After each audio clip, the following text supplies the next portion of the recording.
Islam, peace and love to all the Moors worldwide. This is Canaanland Moors Tuesday class. It's June now, sixth, second, second of the 6th month. We want to say Islam to the first Moor, online, making sure that they're on time for class or whatever. We want to also give honors to all the Moors that came out and supported the first Canaanland Moors town hall meeting on Sunday. We're gonna have the video uploaded soon, so you could see, what went down, how it went. It was a good session. You know what I'm saying? Um, we also want to give a shout out to all the Moors that have been submitting their um, applications, their forms to be honorary members of the Canaanland Temple. If anybody out there is interested in being a member of the Canaanland Temple, honorary member, it's no different than how you see people get honorary degrees and stuff like that from whatever university. They never went there, but they got a degree. You could email canaanlandguide@gmail.com, CANAANLANDGUIDE@gmail.com, or you can email Amari Elbey, AMAURYELBEY @hotmail.ca to get your form. So as you know what I mean. We're gonna be in Ohio to do a lecture in August, and I was making my calls, my rounds of my calls. You know what I mean, to connect with Moors who are close to that territory and whatever, and got in contact with some Moors who, their testimonial was so good. We couldn't just do the send the email for the testimonial. We actually had to get the call and let them speak on their testimonial for themselves.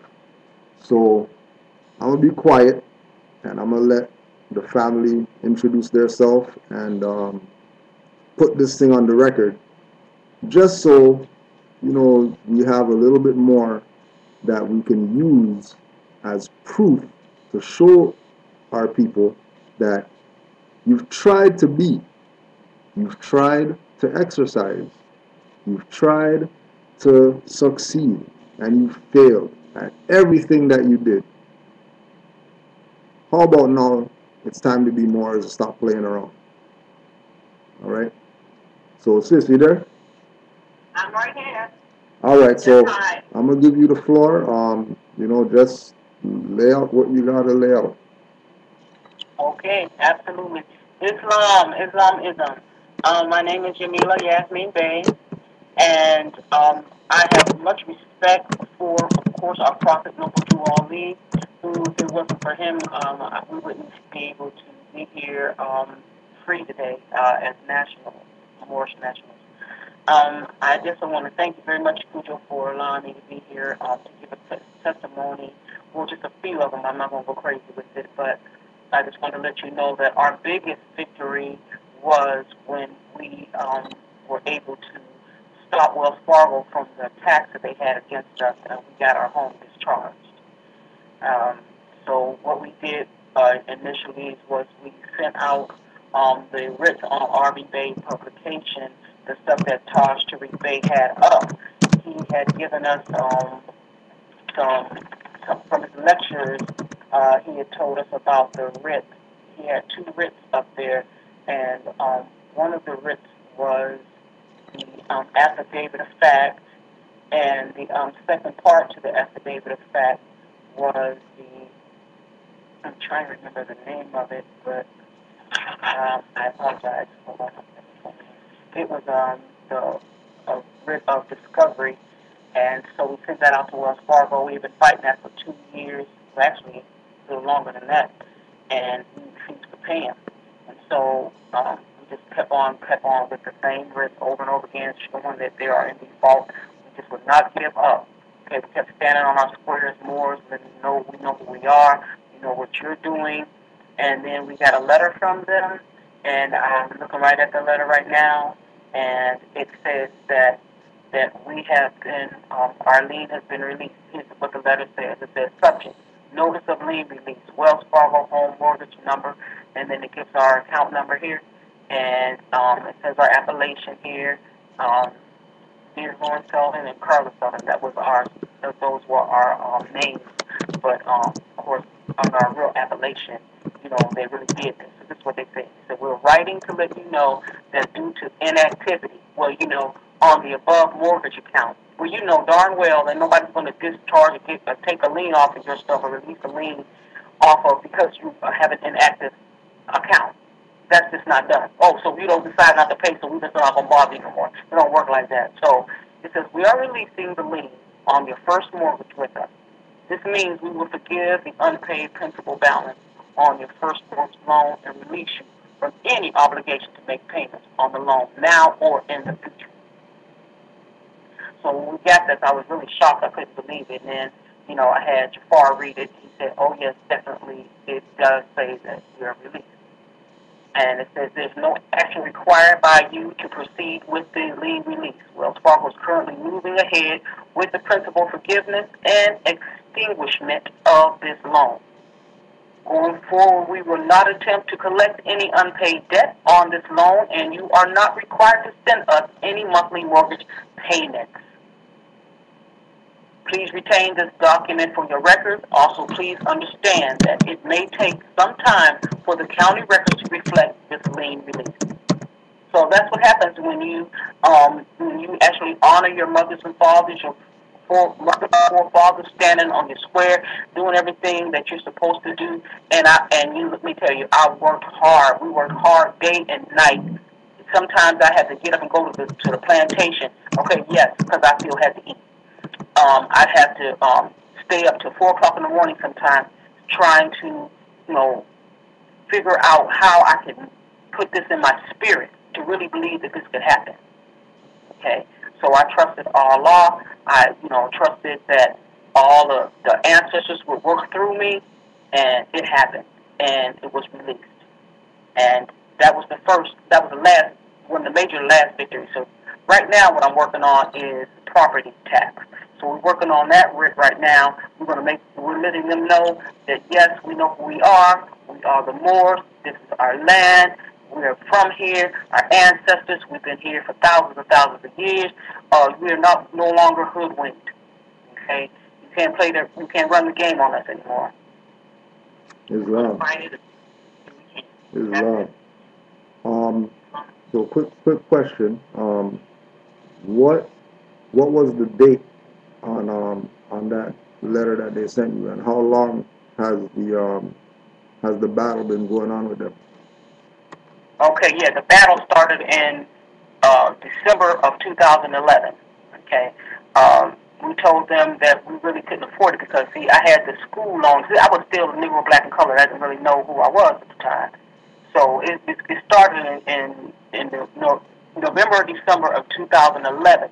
So we had to kind of catch up and start double paying our loan. But what happened was every time we would pay, it was the same amount they claimed we owed. And I said, something ain't right here. Something's not right. So we looked into it and did some research and said, something ain't right. And so as the ancestors made a way for us to know who we were, okay, which was a miracle. And so we've been fighting that since actually the end of 2011 all the way up until 7/21/14 when it was released.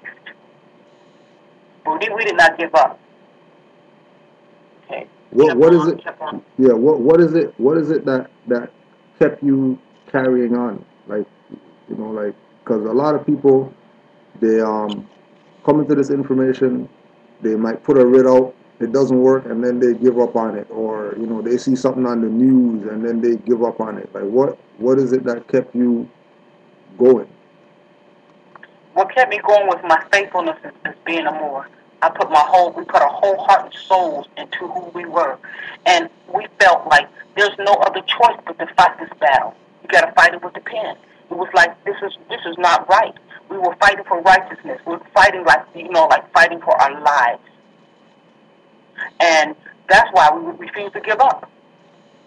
It's like do or die, It's like that saying they say, I'd rather die on my feet than live on my knees. Islam.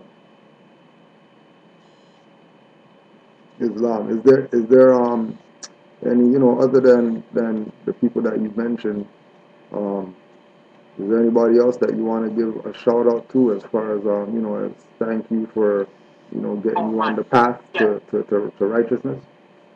Oh yes, absolutely. The first person I want to, well, I wish I could give it to everybody first, but I want to give a big shout out to Taj Tariq Bey.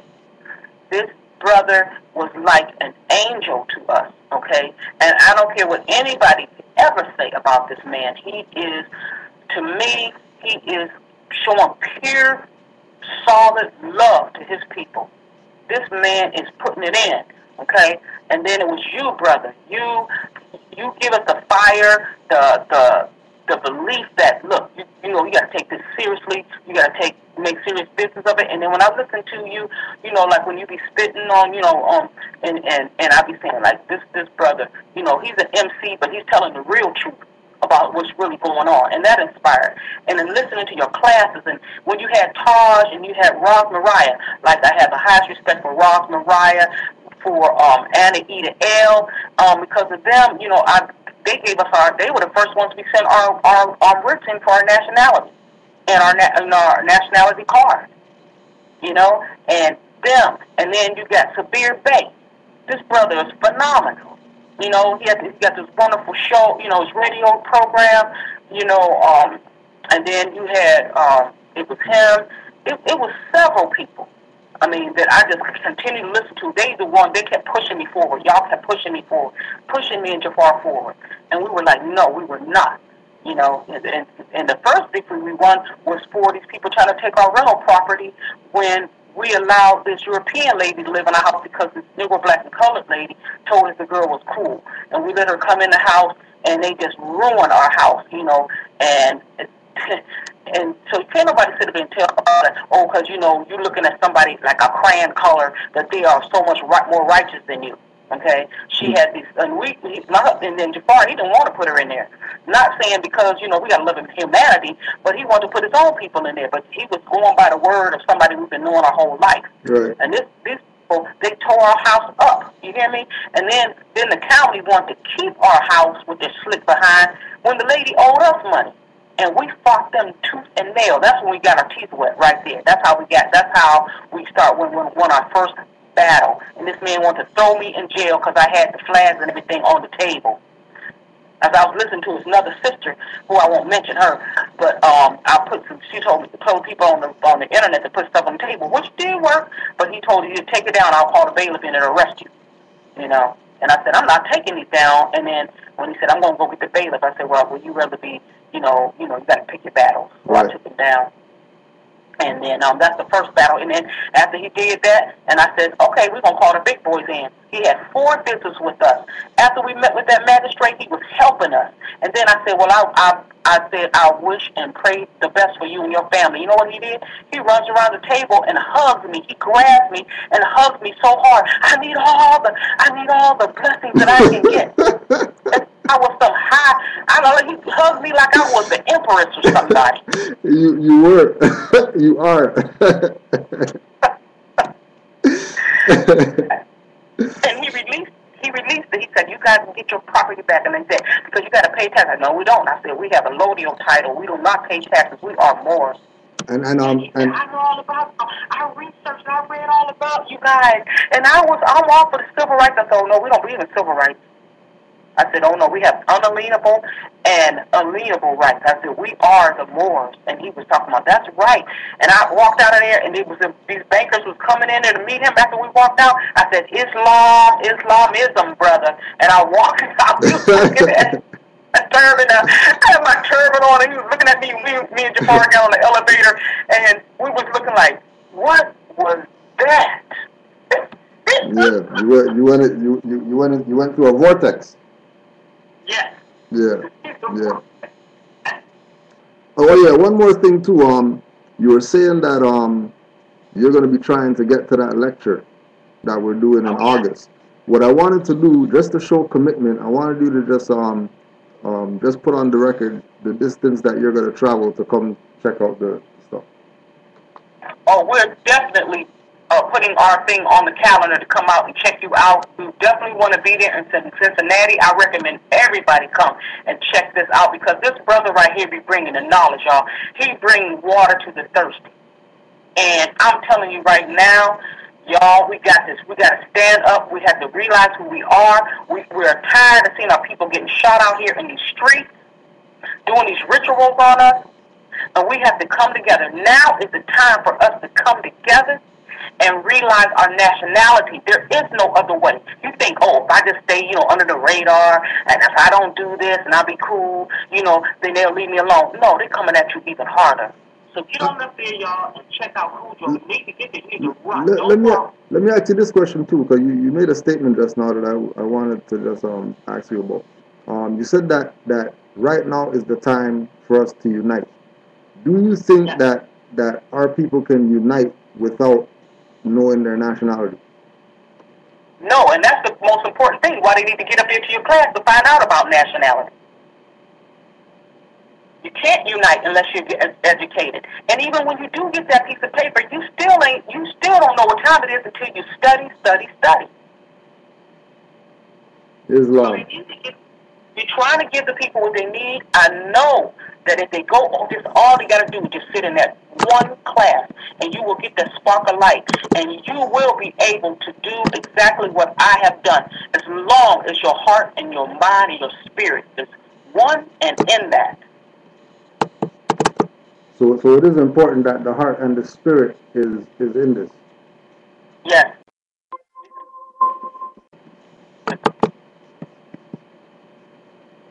But I want to thank you, sis, and thank the Mora as well for your perseverance. You know what I mean, and your dedication to the movement. And we appreciate what you've done. Thank you for your words, your kind words, and we'll definitely be seeing each other at the Cincinnati Public Library, Avondale branch, Yes. 3566 Reading Road, Cincinnati, Ohio, Saturday, August 8th, 2015, 2 p.m. to 5 p.m. Grand Chief Pedro Adwa L lecture, Who are the Americans? Yes. So give thanks, fam. Appreciate the time. Thank you, brother. Islamism, and we will talk to you soon, and we will see you in Cincinnati. Looking forward to it. Peace and love, sis. Peace and love. So there it is. There it is. Another one, another testimonial, for all the more haters who think that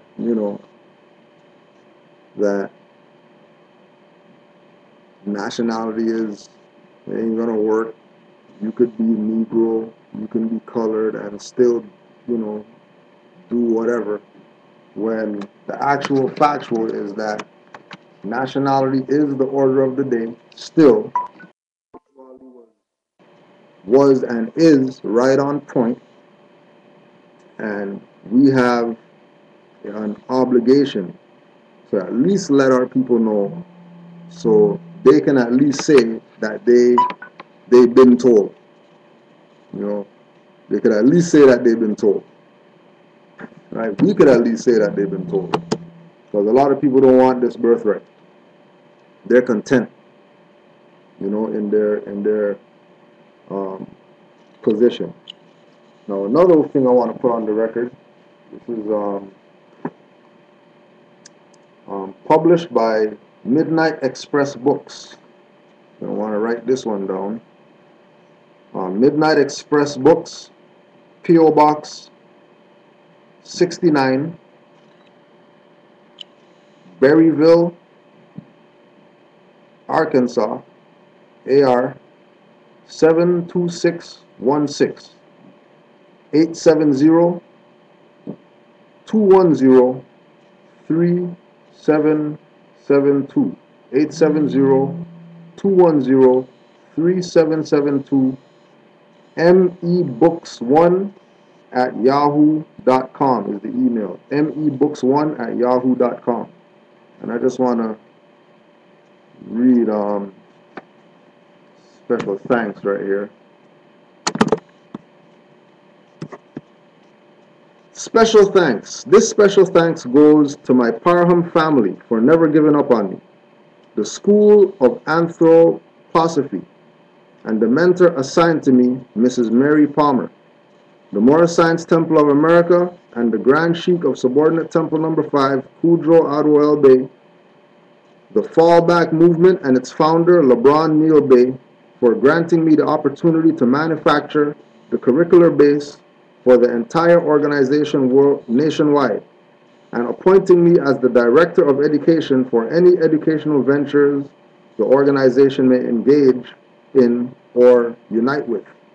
Special thanks to Peter X for helping me construct the alphabet of Anklebot, to Tommy Smith L for proofreading this material, to Alfred Moore Bay for helping to build the concept, to Andre Patterson for supplying the much needed data over the years of building, and all who extended assistance in composing of this work. Thank you all.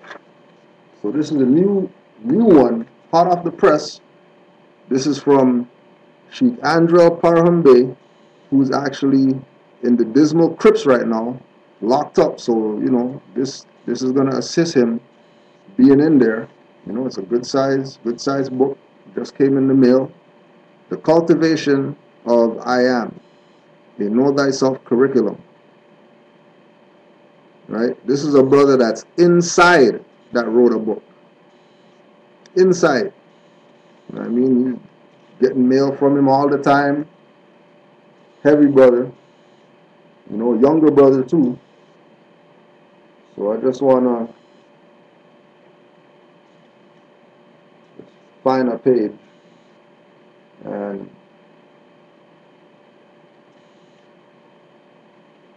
all right, so we'll put the fallback plan on the record. Who are we?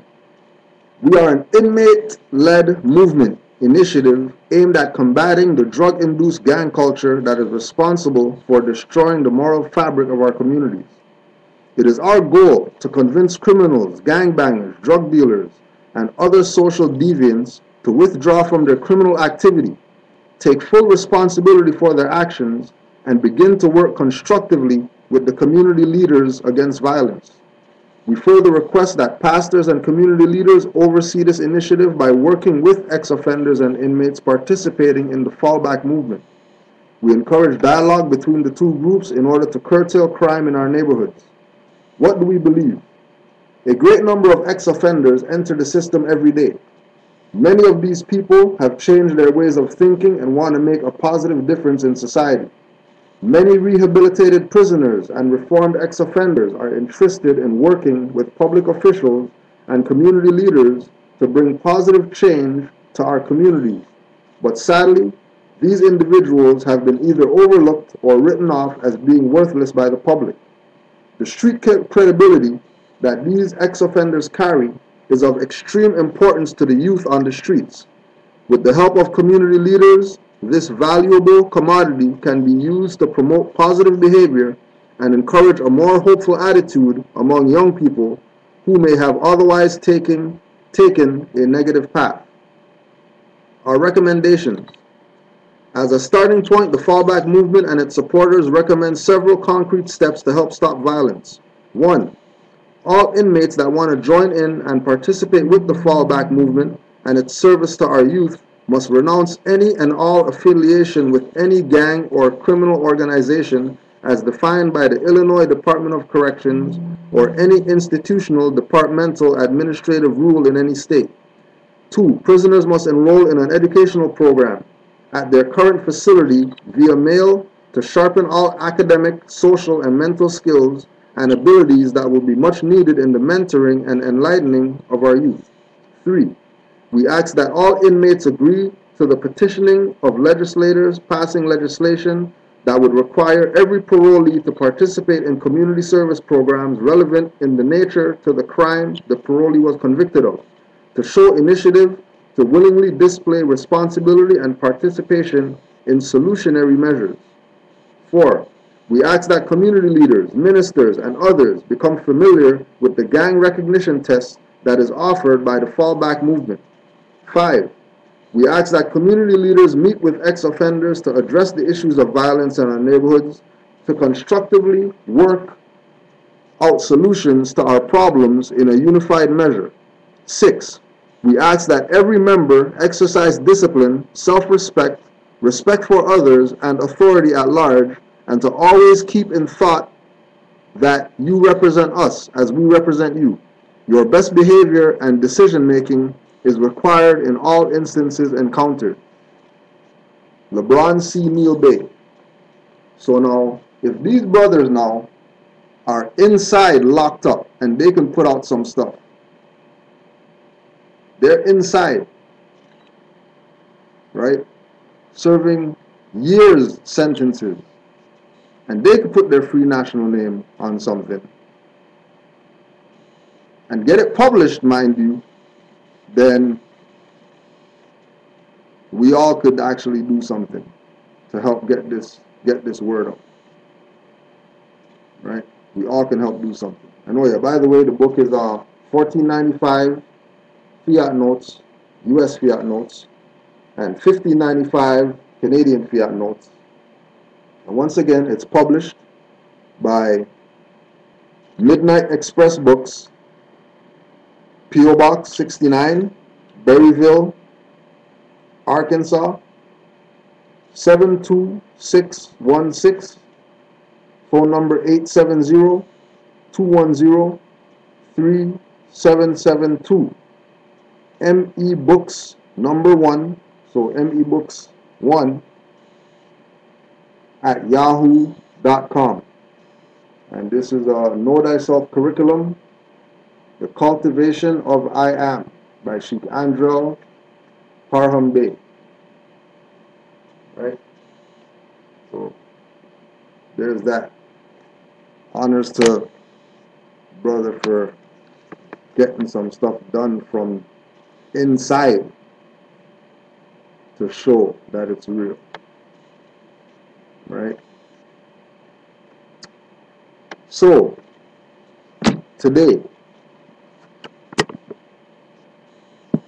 we tried and failed. So it's time to be more. Stop playing around. There's no time for games anymore. But we know people are gonna play still. You know what I'm saying? A lot of activity going on. You know what I mean? Dirty Moors still going hard, doing what they do. You know what I mean? Can't knock them. Drawley warned us about them. So it is what it is. We want to kick off today with going back to some of these answer some of these questions that these Hebrew guys, not even questions that they had, but statements that they made that we just need to address and show their incompetence so that people can realize who's running the fraud and stay away from these people. Just stay away from them. That's all. Just stay away from them. Let them be on their lonely, doing whatever madness it is that they do. Let them be on their lonely. Right? Moors are integrated with the so-called white man. And they did actually say so-called, which means that they know that there's no such thing as white man. So if there's no such thing as a white man, why do they keep calling their people black? Why do they keep playing this game that their people are adjectives? Moors are integrated with the so-called white man. There's no way that Moors are integrated with the white man, right? It's impossible. It's highly impossible that we are going to integrate with who we created. A child can't integrate into our family. It's already part of it. What has to be realized and recognized by these individuals that play this game of black people and white people is that by claiming somebody is an adjective, while the people that you're claiming don't claim that, you're a fool. Because I deal with Europeans all day. You know what I mean? I work with the school board. And I never, ever, ever, ever had a European identify another European as a white man or a white boy or whatever. They say European. They'll quickly call Negro, black, color people black and all that, but they're not putting that on themselves. They have more common sense than that.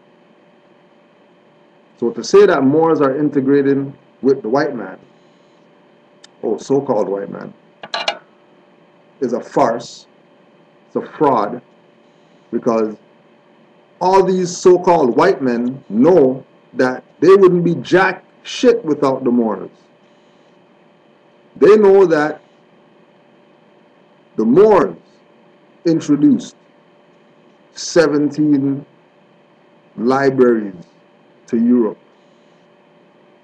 They know that the Moors introduced metallurgy. They know that the Moors introduced alchemy and algebra and running water from mountains into cities and paved streets and street lights. This is during the time of the Moors ruling Europe. They know that the Moors taught all these Europeans what they know right now, that these people are claiming, you know, they gave the Moors something. They know European gave the Moors anything. And when our people stop playing this game that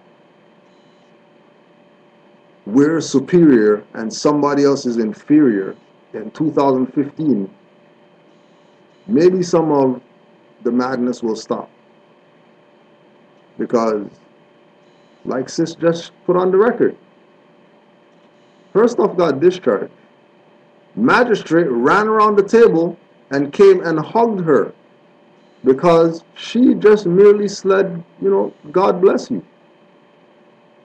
And magistrate is going to come around the table and hug her,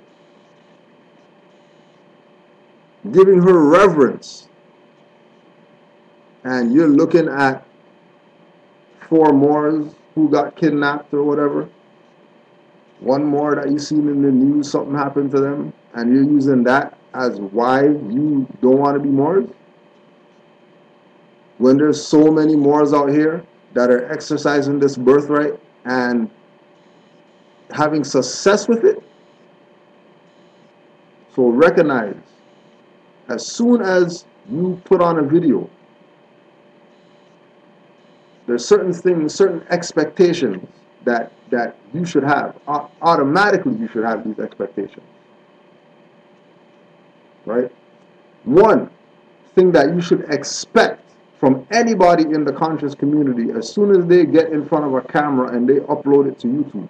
One, they should recognize and acknowledge the Prophet Noble Drew Ali. If they don't, and they don't mention him and they don't bring him up, leave those people alone. 2, they better have a nationality. And their nationality better not be they're black, Negro, colored, black power, clap cowards, earth, air, fire, water. Like these clowns debating every weekend, right? That that they're gonna put up videos and they're gonna go at the sister or the sisters for selling the fake hair or whatever like that, and not pushing natural hair and whatever like that, while the Asian, who's the one that's even pushing, whose business it is or whatever, he's standing there and they're not saying nothing to him. That's no different than the Hebrew Israelites. That they're dissing sisters. Dissing sisters.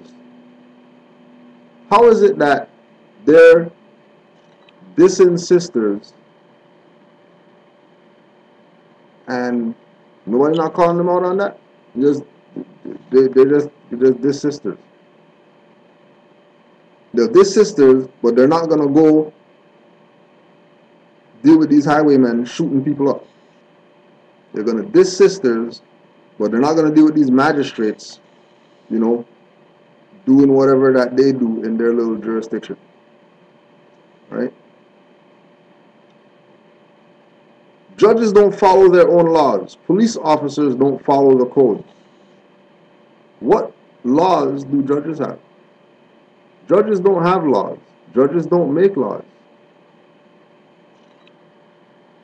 The real judge is the one with the nationality that has a birthright. That's the real judge. Everybody else is a magistrate. So the fact that they don't know the difference between judge and magistrate shows their incompetence. Leave these people alone.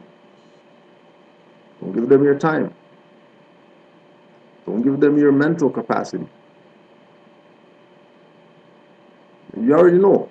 As soon as you put it on, and they're giving honors to Yahweh and Asar and whatever, and then I mention Noble Drew Ali, leave them alone. Immediately go find some Moors and go study from them. And that includes Moors too. Now you're going to go on some Moors stuff and they don't even honor Noble Drew Ali. Malachi Z. York is serving all those years because Moorish law doesn't work. We already addressed that. Malachi York is serving all those years because he sold out, and then after he sold out, he tried to give up all the Masonic secrets that he took an oath, shut the hell up. And you're going to play like you're from different planets and stuff like that. People don't have jurisdiction over you. But you're going to have all these credit cards out there with, you know, Dwight York on it and Malachi York on it, and you're not reserving your rights when it's a documented fact that you're a Yamasee chief, Black Eagle, which means that you're a Moor and you have nationality, and there's all these, you know, Nuwapian Moors newspaper, holy tablets, all these books or whatever that you're putting out, claiming that you're Moor, but then you're not reserving your rights on any of these contracts. And want to know how come you get hemmed up? Oh, and this in Noble Drew Ali. We already showed y'all the book. Put it out there again, just so that people can. Right, here's the book. Right? Here's the book. Who was Noble Drew Ali? This is what got Malachi arrested. Because you're not this is the prophet and get away with it. You think you get away with something, but there's no way that you're going to diss the prophet and get away with it.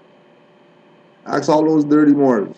Just ask them, how's their life? How's their, you know, relationships with their wives or whatever? You know, see if they don't tell you you're violating some act or something like that. Because the reality of the situation is that Noble Drew Ali has to be upfront. If Noble Drew Ali is not upfront, you're going to fail. Guaranteed. Trust me, I'm speaking from experience. If Noble Drew Ali isn't upfront, if you think that you're going to come into the Moorish movement, you have a status of Negro black color, then you come into the Moorish movement and you proclaim your nationality and you're going to chase after individuals who gave you information and not honor the prophet, don't worry, you got something coming. So you better pick up your Quran, start reading that, catch yourself up, all the stuff that you've been behind, because trust me, you got some stuff coming. And again, speaking from experience, when you use the Quran as your study tool and you read it every night, one chapter, the veil, you get to peel off stuff from your eyes to make you see clear. And then you peel off more stuff from your eyes, make you see even more clear. And then you peel off stuff from your pineal gland, make you see more clear. And there's a repetitive wake up that happens when you study what Noble Drew Ali brought you. There's a reason why Noble Drew Ali held up the Quran and the 101 and told the Moors, I brought you everything that it takes to save a nation. Now take it and save yourself. What do you think he's talking about? Take it and save your higher self. Because if you're not living on your higher self, then your higher self is dead to your lower self. Your higher self is imprisoned to your lower self. So you better study what the Prophet gave you, so that way you can get yourself into your higher self. Because if you're not living as your higher self, you're not doing yourself any good whatsoever. You're doing yourself no good. Because we're supposed to be in our higher self. We're not supposed to be in our lower self. We're not supposed to be in our lower nature. Lower nature breeds lewdness, slander, everything that harms. And you know when people are in their lower self because they do lower things. And as soon as you start interacting with people, Moors included, and they're on some lower vibrations, leave them alone. Because they're about to bring you down with them. Don't worry. Don't feel bad. You know what I mean? Don't be, apologetic for you wanting to be in your higher self and then people trying to bring you into your lower self. You know what I mean? Recognize what's going on. Recognize that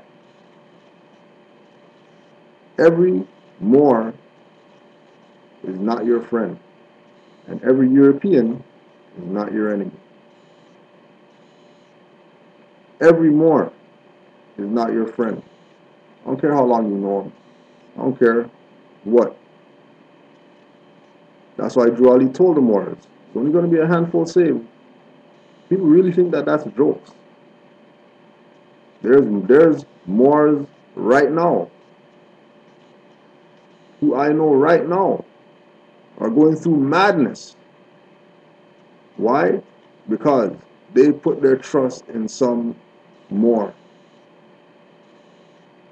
not realizing all the signs and symbols that they were being given by Allah for them to realize, hey, something's wrong here. This guy said 500, but then he wants another 500, but he didn't even do what he was supposed to do with the first 500. All the signs are there. All the signs are there. And we have to peel off these stuff from our eyes so that we can see, so that we don't get game. Oh yeah, I want to say Islam to the 22 Moors online. Peace, love, and hotep. You know what I mean? We got 2 vortexes open right now, so that's good, right? Moors trying to beat the so-called white man Esau at his own game. The so-called white man created the law the Moors follow and can change law every time. Okay. Again, Europeans did not create anything on the planet. Nothing. They didn't create slavery because the Moors were the first slave masters. They didn't create slavery because Moors were the first slave masters and we enslaved nations. Many different Moors at many different times enslaved different people. And don't get it twisted, it wasn't hanging people on trees by nooses and burning crosses and stuff like that. Some people loved to be enslaved by the Moors. They were happy to be the Moors' slaves. Some people were down with it. But I guarantee you, European didn't create anything. So for these idiots to try to convince people, well, not even people, for these idiots to convince idiots that the European made something, and then the European can change the laws and whatever, and then what? I'll just say, go back to the beginning of this class and listen to the sister show you how Wells Fargo discharged her debt without filing the UCC1 and all that stuff.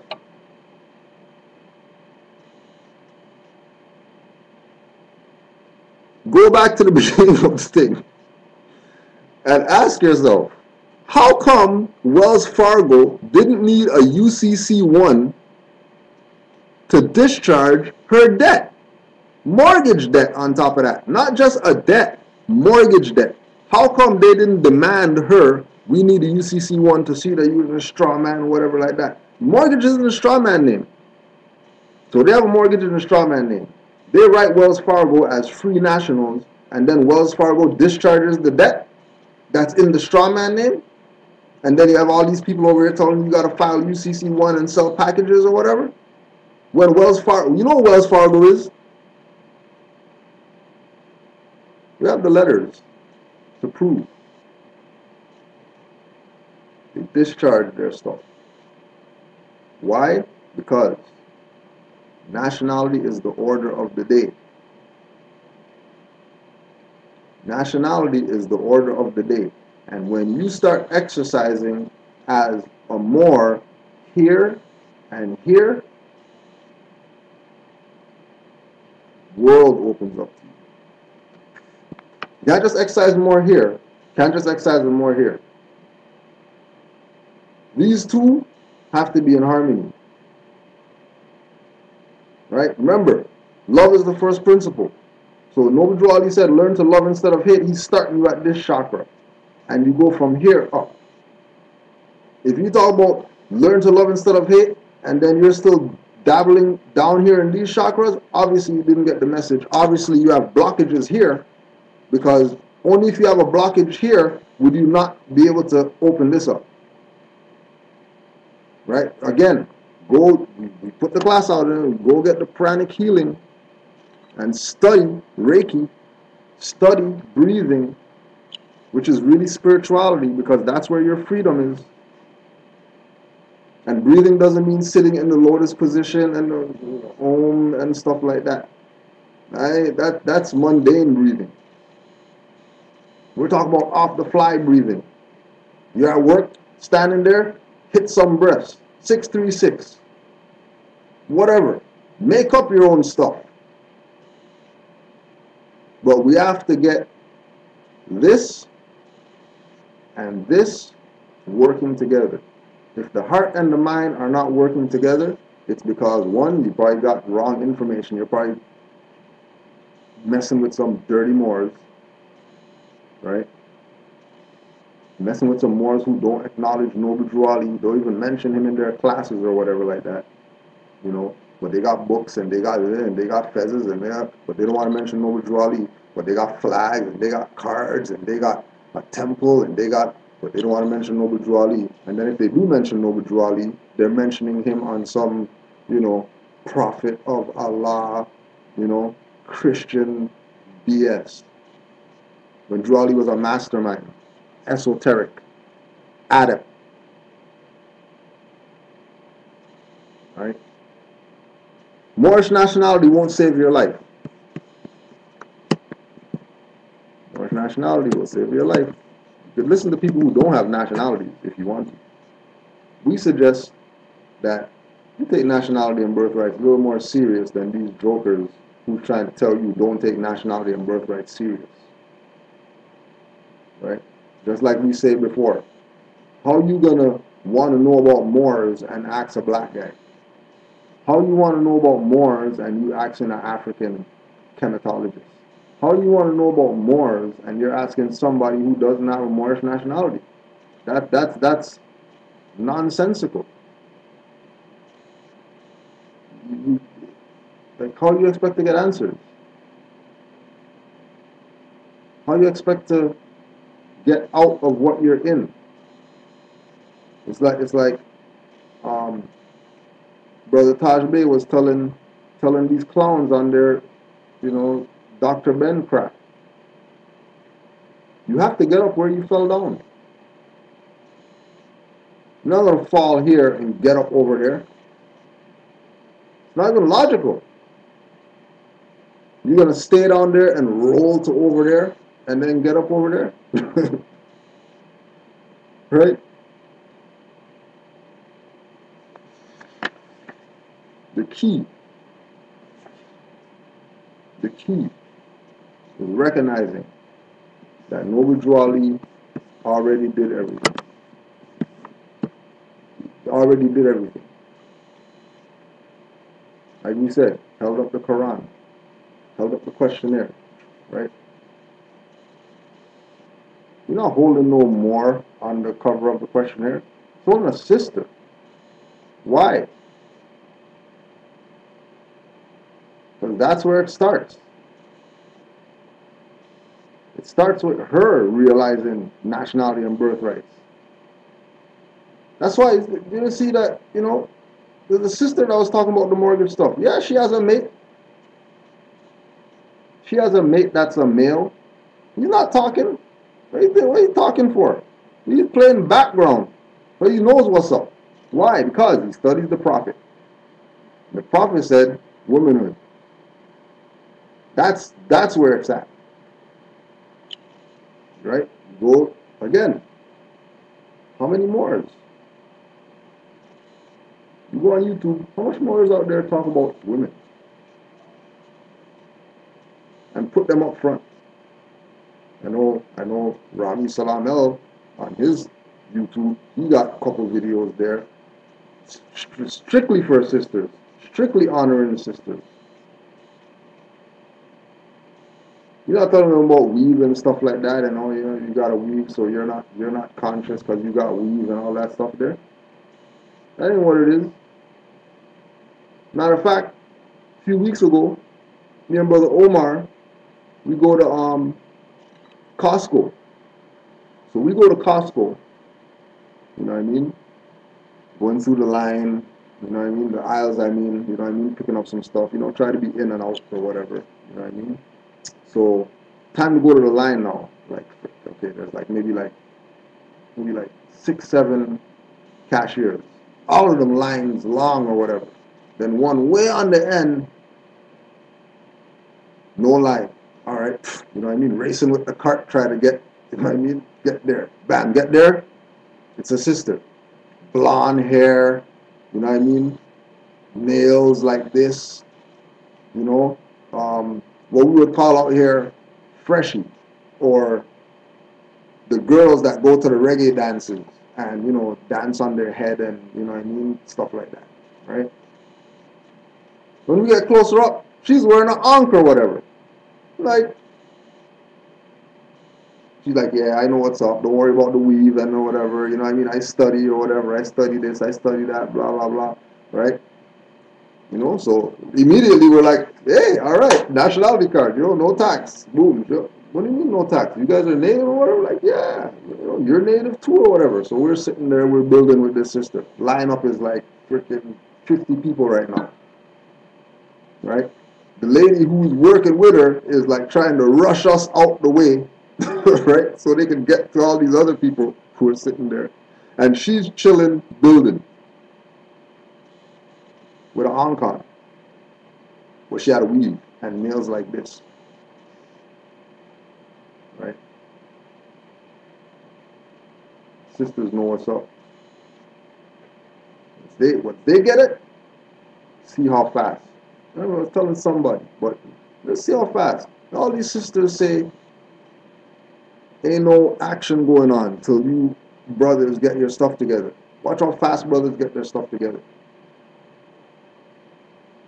Let these sisters sit, all the sisters, instead of, you know, cancer, breast cancer, whatever, and, womanism and feminism. How about y'all just close your legs for a month? All the sisters, just pass the word to the next sister, to the next sister, to the next sister.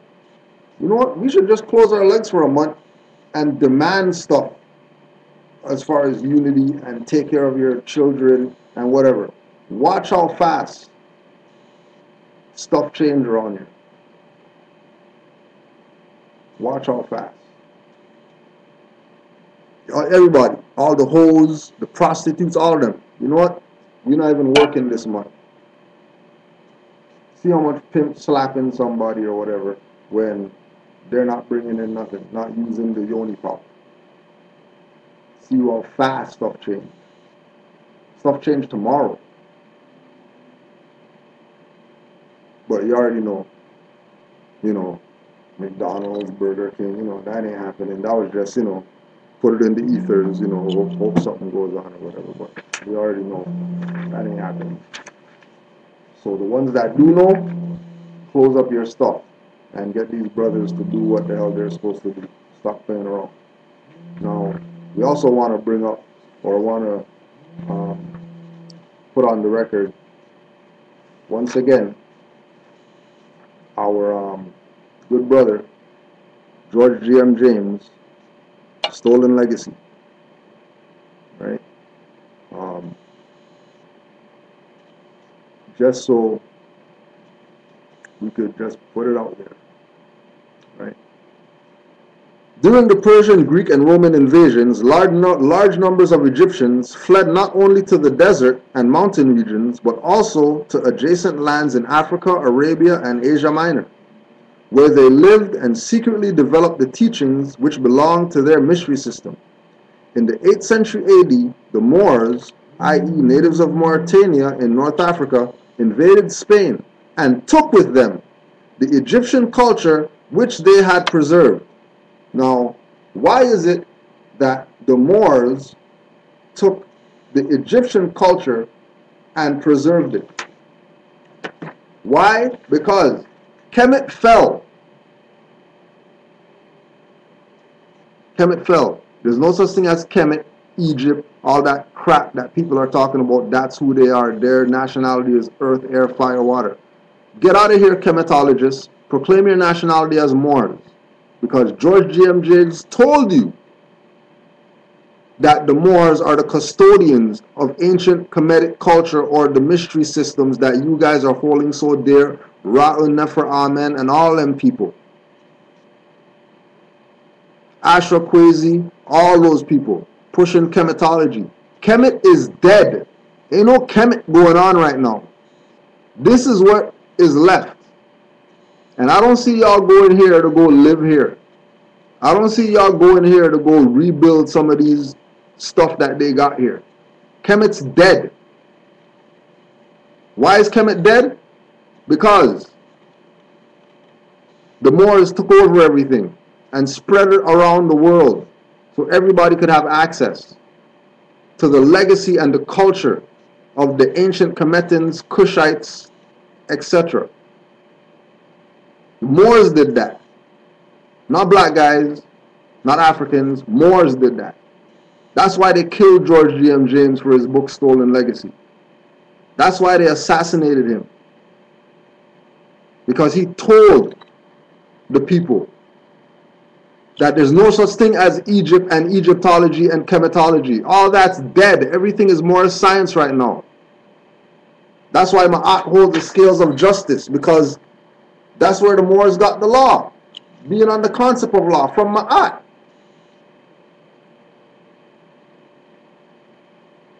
Ma'at held the scales, which is law. Weigh the heart and the feather. That's law. That's not some Kemetology crap. That's law. What these people are, these clowns are talking about, the judges make the law. That the judges are freaking Masons. They got fezzes at home. They go to the lodge every Friday. Tell all these guys, Kemet's dead. You don't see what this is right here? This is a dead building. No different than a building that we see downtown wherever, boarded up, that nobody hasn't been using for the past 10, 15 years, 20 years or whatever. It's just boarded up, grass growing out of it, freaking squirrels living in it, raccoons living in it, crackheads using it as a crack house to go shoot up drugs or whatever. That's what this is. Dead property. Don't tell me nothing about Kemet and Kemet anything. Ain't no Kemet. No such thing as Kemet. Kemet doesn't exist right now. Kemet is dead. No Kemet. Chematology is dead information. Now, if you say that you're a Moor, now you could resurrect some chematology. If you say that you're a Moor and you're on some chematology, perfect. If you're just on this with no nationality, you're just on some dead stuff. So I ain't getting nowhere.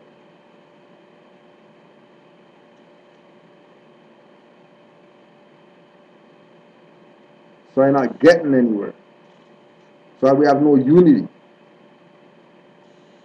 Because everybody wants to be friends with people who are stateless. You're not going to have unity with stateless people. It's impossible. Why do you think Zulu Nation having these unity meetings every year and nothing's not changing? Because they want to be friends with Negroes. They want to meet with Negroes and come together and we're showing unity because we're all together in this one place. That's not unity. That's marching and picketing. That's rallying. That's not unity. Like we said, ask any other nation, what's unity? Ask any other nation. They'll tell you nationality. Our national principles is what unites us. Our national standards is what unites us. Our flag is what unites us. Bring Negroes together. Moors included. Everybody have all these different flags talking about unity. You have no unity with 50 different flags. Obviously, you guys have no unity. That's why I keep to myself.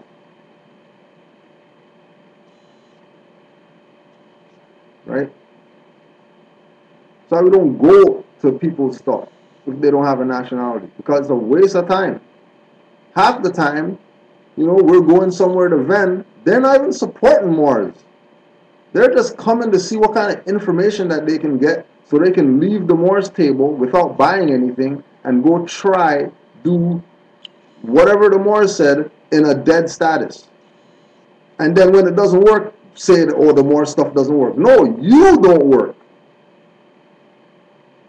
If you want to be Negro black colored and think that something's going to apply to you, nothing applies to Negro black colored people, Africans, chematologists, Hebrew Israelites, whatever.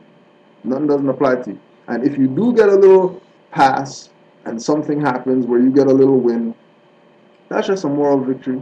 Try to do something big and watch them arrest your ass for contempt. You playing around, right? Like we said, Kemet's dead stuff. Where's all the limestone and stuff like that on the pyramid that you guys used to have? Where's the limestone at?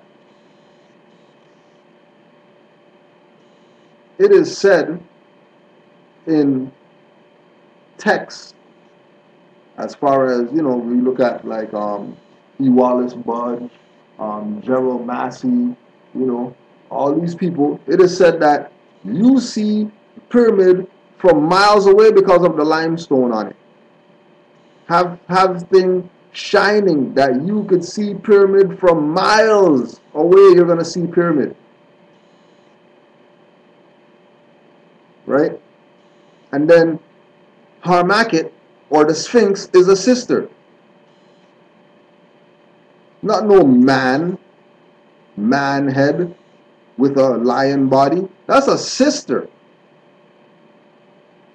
The Sphinx is a female. So what does that mean? That they were all about matriarchy. All these guys pushing patriarchy. And then this and Noble Drew Ali, who taught them matriarchy and told them it's all about matriarchy.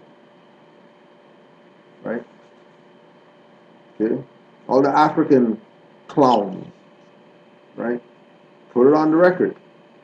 Nigerian student Yutov Ekong has just become the first Nigerian to earn a first-class degree and become the best overall student at Tokai University in Tokyo, Japan since 1965. The last time anyone graduated with a grade point average similar to Yutov Ekong was over 50 years ago. Yutov, who put himself through school by working 2 jobs, has won many other academic awards at the university, totaling about 6 awards. On top of all this, on top of all his academic excellence,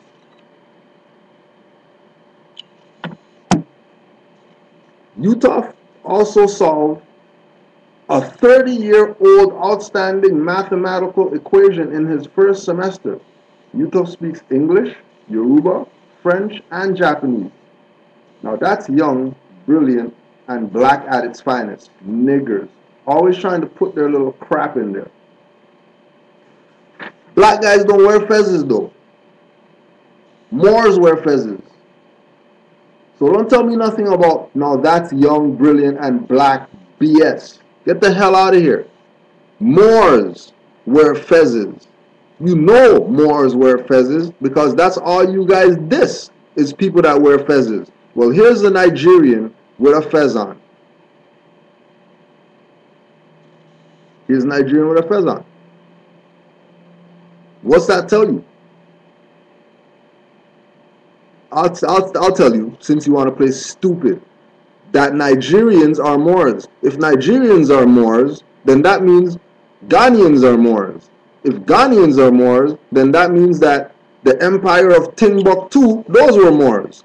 And if those were Moors, then that means Kush, Kemet, and everybody else were Moors too.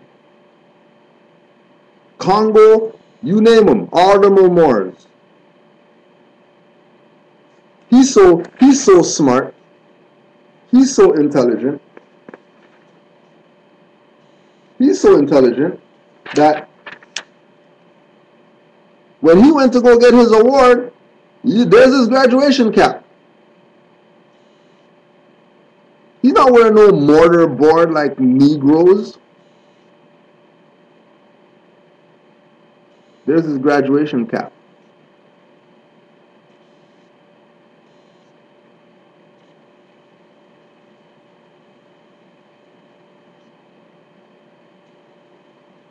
There's his graduation cap, his fez. Playing around. You guys are stupid. Right? You guys are freaking stupid. Mr. Ekong was able to build an electric car which drives on charged battery within an appreciable distance. And there's his electric car that he built.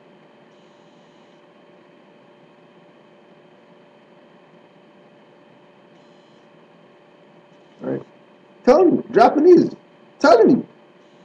Right? So when they pull their crap, well, what did the Moors do? The Moors didn't do anything. I don't see the Moors doing nothing. Just show them the Nigerian brother that built the electric car that they're not going to buy now because, it's a Moor that did it. So, they're not going to show support to no Moors. They're going to go buy their Chrysler and go buy their European crap.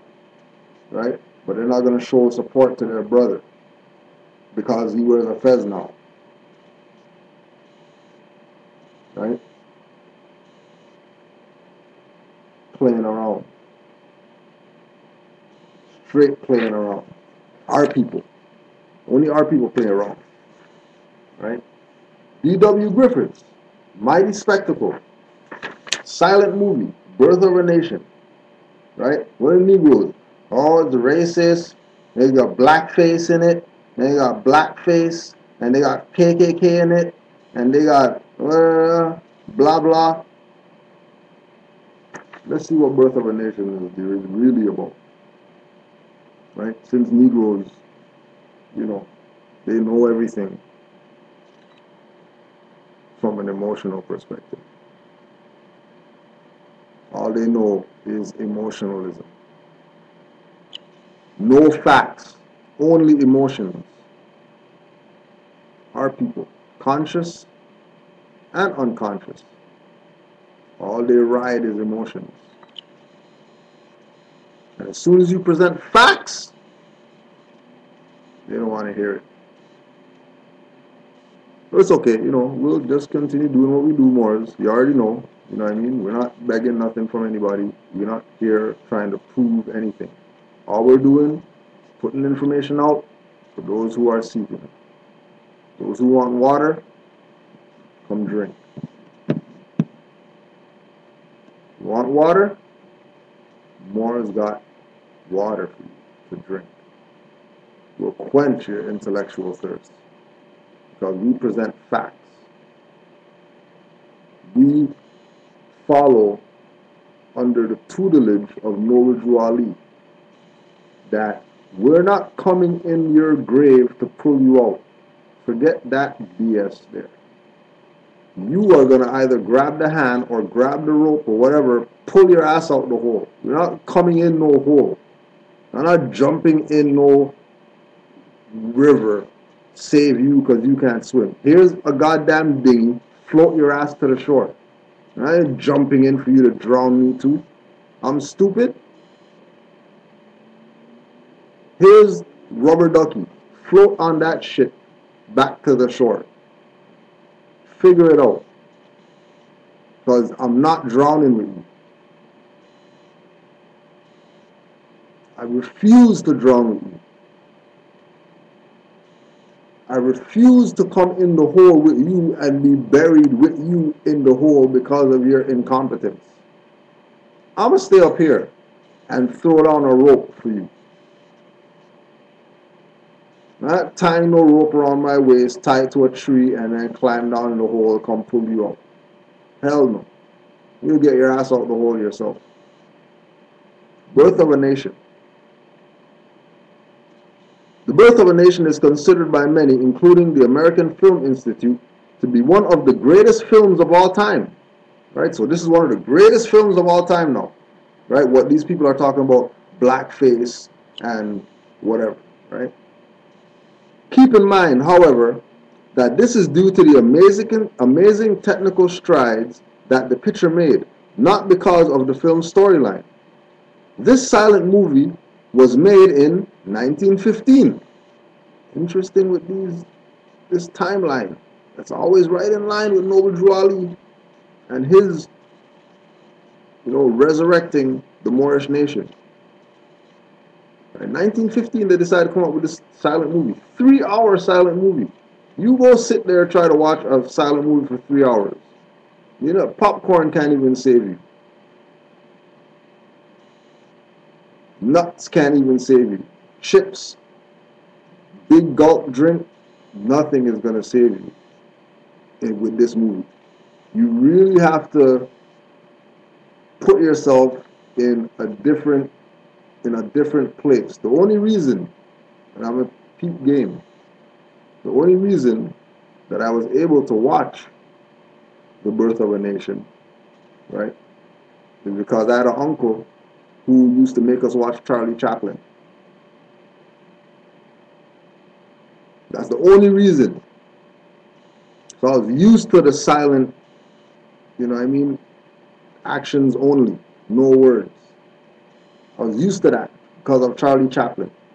But if I didn't have no Charlie Chaplin, I ain't watching no 3-hour goddamn silent movie.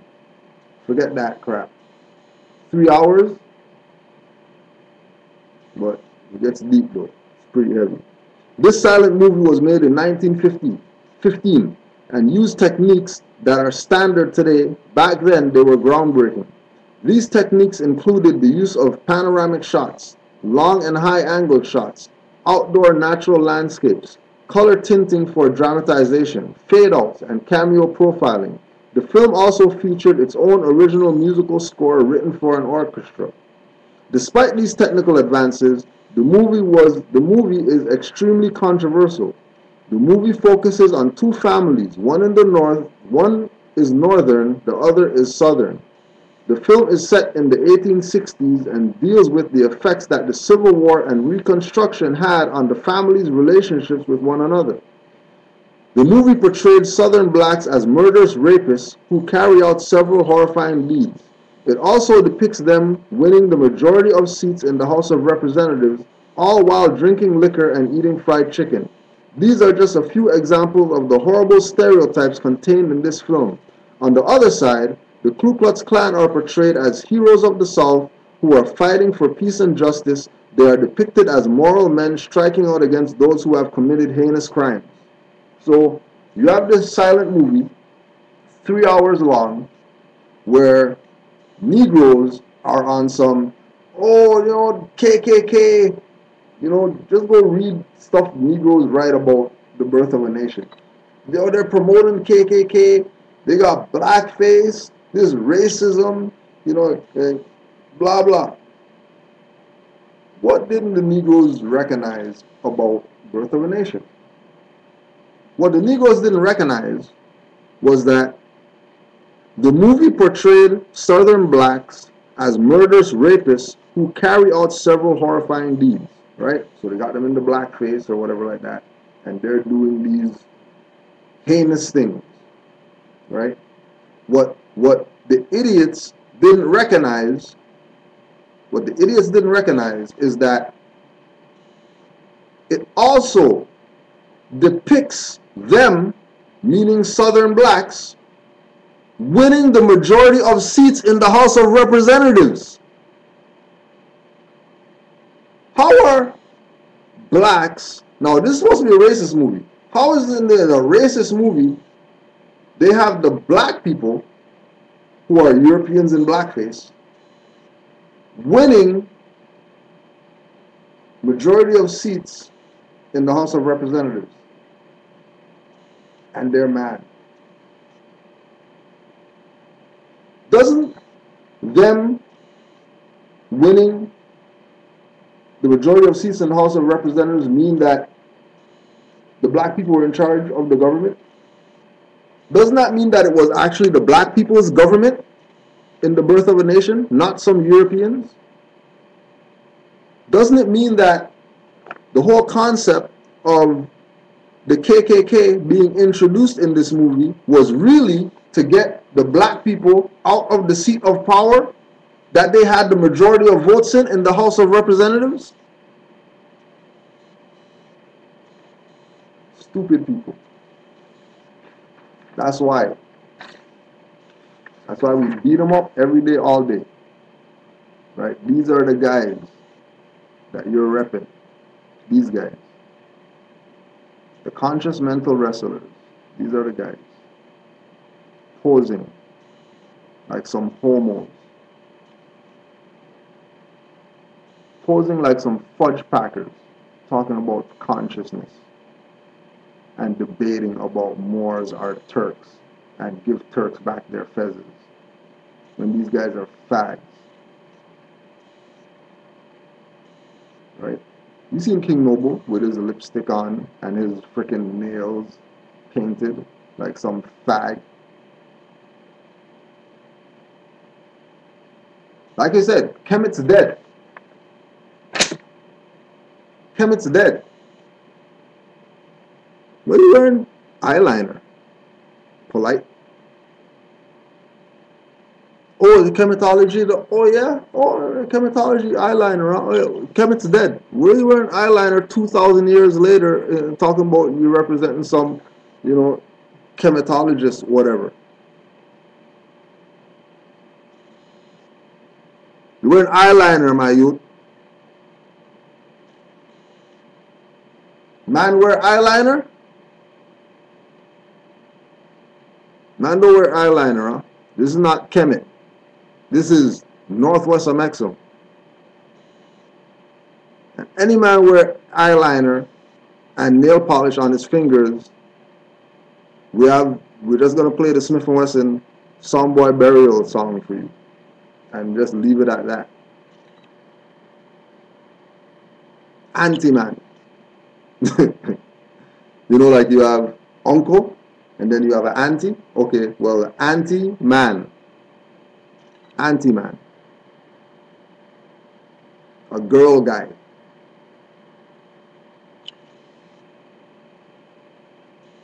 wearing eyeliner, talking about that's chematology. Chichi man, batty boy. These are the guys who you guys are repping. Homos, right? All they do is debate each other. Dick measuring. You dick measuring guys? Just like the conscious wrestlers. Dress up in tights, rub up on each other in the ring. Just like wrestling. Just go back. Think about it. Think about all those wrestlers. Well, it's deeper than what you think it is when we call them conscious mental wrestling or whatever. Not just because they're debating. You guys are fags. Always around each other, always around guys. You guys are always around guys all the time. But they're gonna uplift a nation, right? Dissing sisters, but they're always around guys. Guys debating guys. Fags. Instabull. This is for the same homo coke sniffer who's saying people do lines before they work out to get hype for the revolution or whatever. Turkish president recap. Tayyip Erdogan said Saturday that the Americas were discovered by Muslims in the 12th century, nearly 3 centuries before Christopher Columbus set foot there. Quote, contacts between Latin America and Islam date back to the 12th century. Muslims discovered America in 1178. Remember, these are the Turks who this guy said Moors stole all their stuff or whatever like that. Okay, well here's the Turks, the president of the Turks, backing up what Moors say. Contact between Latin America and Islam date back to the 12th century. Muslims discovered America in 1178, not Christopher Columbus. The conservative president said in a televised speech. So this is televised. All the people in Turkey. Why are they doing that for? Because the Moors are back. Everybody knows the Moors are back. Even ISIS knows the Moors are back, that they're going to go tear down all those stuff that they got in Persia or whatever. All that stuff. Tear down all that stuff. Sawing off heads with fezzes on and all that stuff. People, oh, they're taking care of our culture. No, Moors are back. You don't need those dead stuff anymore. Get rid of it all. Tear it all down. Because Moors have returned. And we're here to stay this time. We're not going nowhere like before. We're here. They're gonna have to deal with us now.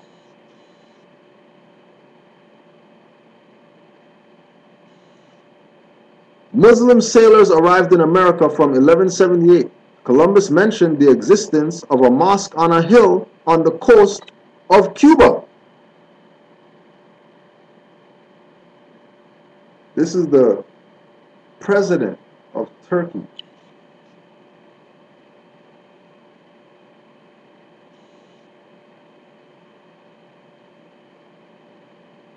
I would like to talk about it to my Cuban brothers. Oh, so the Turkish president recognizes that the Cubans are his brothers. But I thought, according to SETI, the Cubans and the Moors and whoever else, you know, stole stuff from the Turks. But the Turks now are saying that that's their brothers. So if that's the brothers, how much people out there have a brother and you stole from your brother? You know, probably not. He probably gave you the stuff.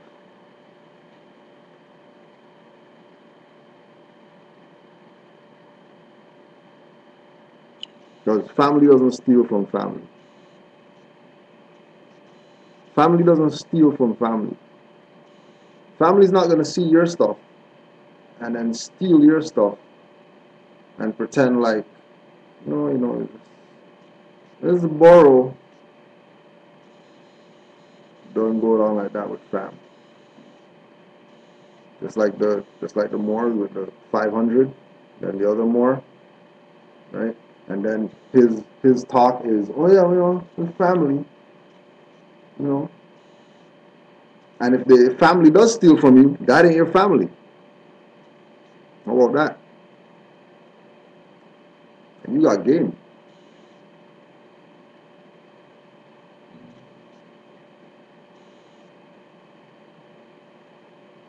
History books say that Columbus set foot on America in 1492 as he was seeking a new maritime route to India. A tiny minority of Muslim scholars have recently suggested a prior Muslim presence in the Americas, although no pre-Columbian ruin of an Islamic structure has ever been found. In a controversial article published in 1996, historian Yusuf Moure, Moure, I don't even know how to pronounce that, Youssef Mroueh,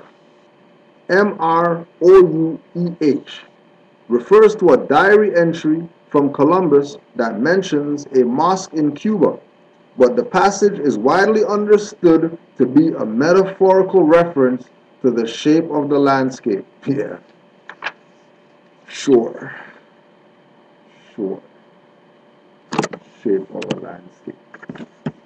Yeah. Time's over. The Moors time right now. I'm telling you, the Moors time right now. Either you're gonna get down or you're gonna be like them in Texas, swimming. Because the boat has left the dock. The boat been left the dock. And they've been swimming. And then why are they gonna drown? Because it's the Aquarian age. And you better know how to swim. There's so much information out here right now that if you don't know how to swim, you're done for. Literally, you're done for.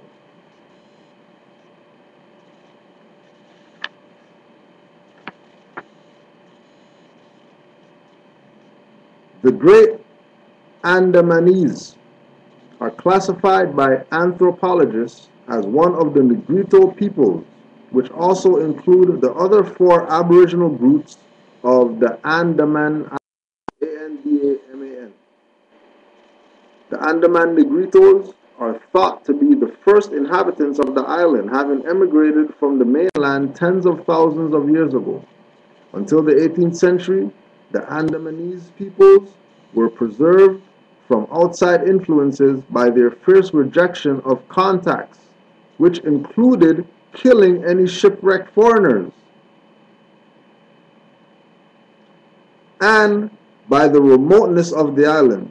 Thus, the 10 great Andamanese tribes and the other four indigenous groups are thought to have diverged on their own over the course of millennia. Now,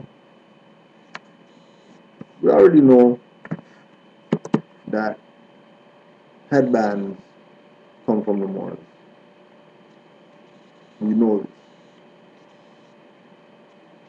We know that headbands come from the Moors. We know this. This is part of their culture to wear a headband. Just go look them up. Andamanese people. Andamanese. And just see how much pictures of them wearing freaking headbands. The Aitas or Agtas or Negritos or Andamanese of the Andaman Islands, India. They are the first to reach several exotic islands of archipelago and called it home. This was approximately 15,000 to 3000 BC. Original indigenous native man of the East Indies and of the island continent, which is now known as Australia. Within these times, the Aetas, Aetas, were nomadic because of the changes of weather and food resources. They traveled through the vast region of the archipelagos, going from island to island of the South Seas. The Aetas area mixed descent of African and Asiatic roots. African and Asiatic roots. Interesting. African and Asiatic roots. They came from Asia, evolving as a new race of human beings, different from the present day black people of Africa or the present day Asians. And you already know what turbans mean, right? Turban with the feather on it. Then the lighter ones, and them being in unity. It's not integration. It's recognizing that we are one human family with many different national names.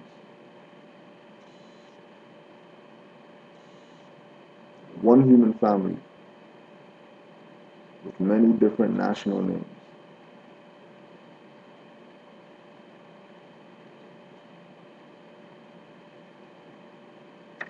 And the only people who don't want to be in on it, the only people who don't want to be in on it are the ums. The ums. Who's the ums? The ums are the ones that. What's your nationality? The ums. Unconscious Moors. Now don't forget, the conscious blacks are part of the unconscious Moors. Just like dirty Moors include conscious blacks.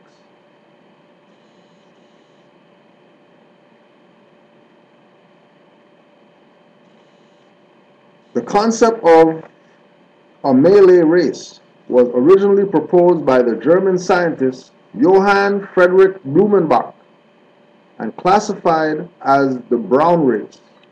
Malay is a loose term used in the late 19th century to describe the Austronesian peoples, categorized Austronesian speakers into the race. Since Blumenbach, many anthropologists have rejected his theories of five races, citing the enormous complexity of classifying races. The concept of a Malay race differs with that of ethnic Malays centered on the Malaysian Malay Peninsula and parts of Indonesia, the Indonesian island of Sumatra. Know who the Malays are? Moors. We are worldwide. We are an international. We are a galactic. We are multi-dimensional people. Don't cut yourself short like these Negroes.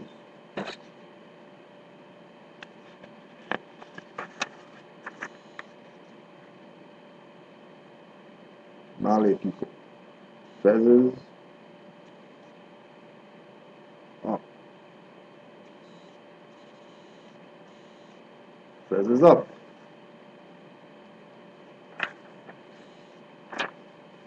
Malay people. Feathers up. You little elite man down there.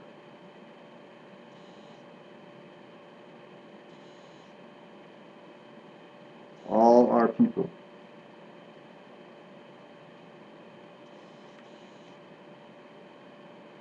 All our people. And we have to recognize the influence that we've had on the world. Right?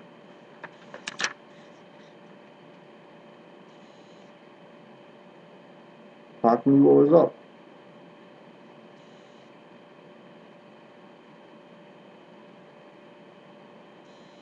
But they ain't listen to him. Honor him though, you know.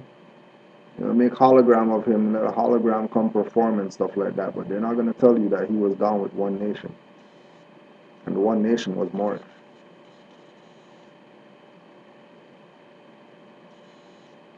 You're not gonna go there.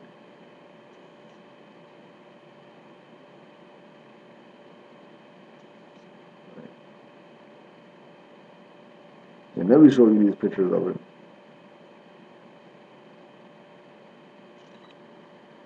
They don't want you to know. They want you to think. They want you to be assuming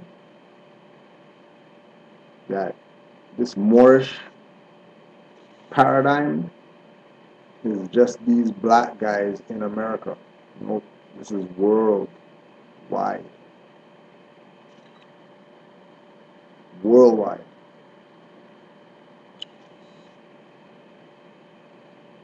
This is worldwide. And the sooner we get on it as a people, the better off we'll be. It's a fact.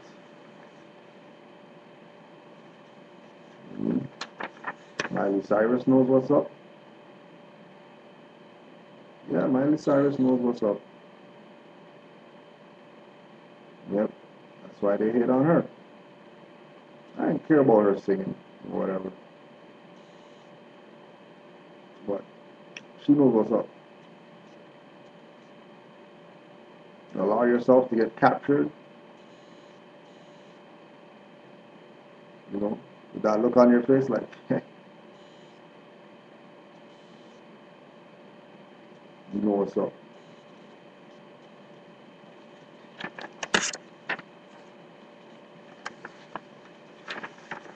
Metallica knows what's up. Goddamn Metallica knows what's up. Metallica knows what's up? For real?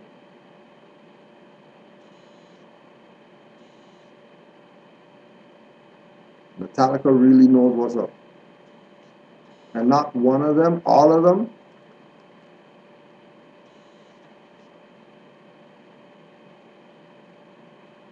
You don't see that we're playing the fool? Metallica knows what's up. Of course, Islam to Brother Ronnie for letting us know that Jackie Chan knows what's up.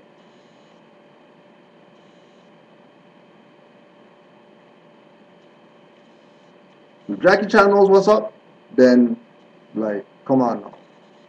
You can't even like you gotta stop playing around. For real. I really have to stop playing around.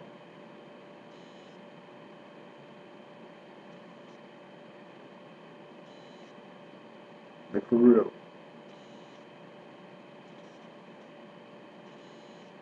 If Jackie Chan knows what's up, we really, our people really have to stop playing around.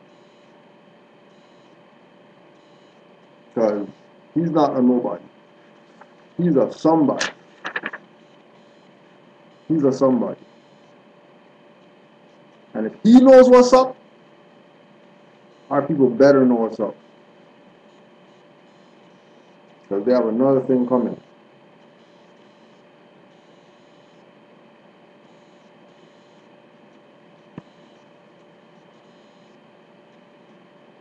They got something coming, and they don't know. Because they think that being Moor means be Muslim. Being Moor means be Islamic. When this is a birthright.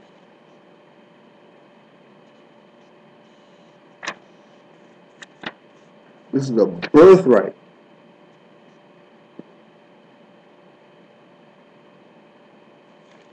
Not a joke out here. Tell you how not of a joke it is once again.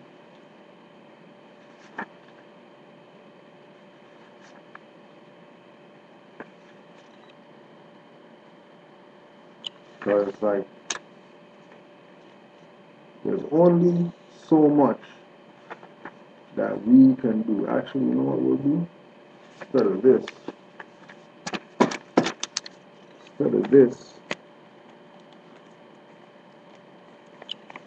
we'll put this right there.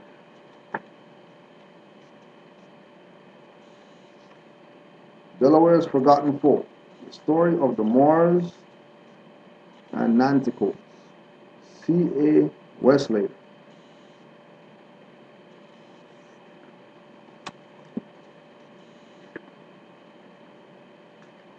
Page 3, early in the book. Many American museums are negligent in portraying these native African cultural properties. Those who have visited the Negro tribes in the African jungle have marveled at the skill of the blacksmith, the woodcarver, the weaver, and the potter. The anthropologist points to the traits of African Negro culture as illustrative of a primitive people with talent, imagination, inventiveness, and skill.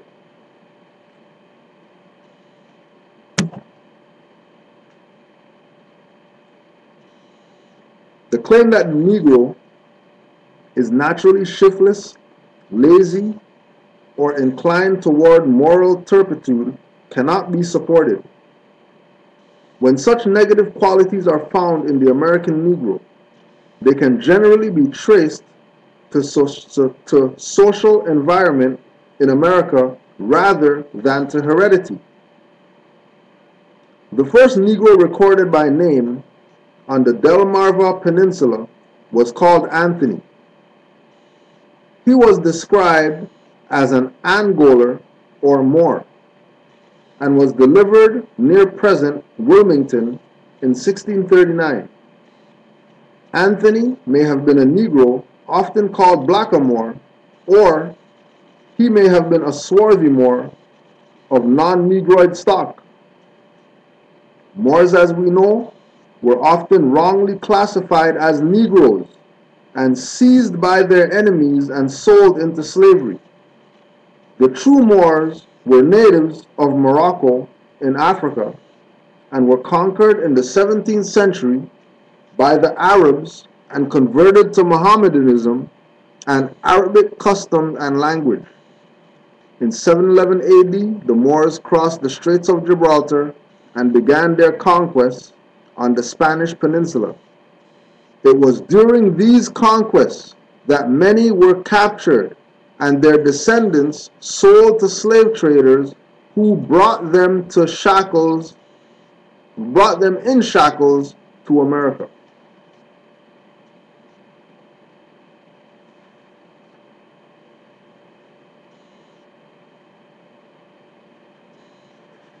The most popular among the traditions of origin claimed by Delaware's mixed blood folk are those which fall under the third classification, the romantic legend.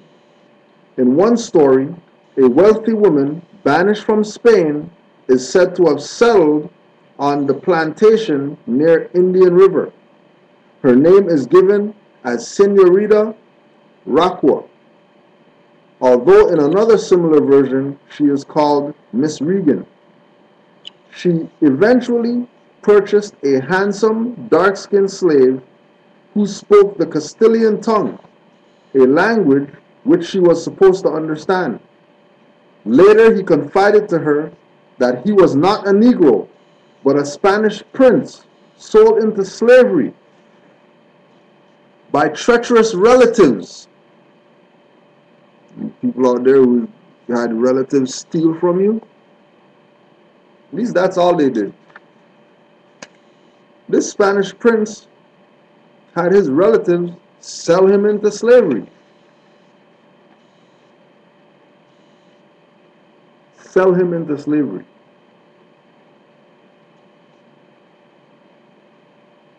So treacherous relatives who envied his popularity. The couple, according to the story, fell in love and were married. Their children, unwanted by white neighbors because of their dusky complexion, sought associations elsewhere.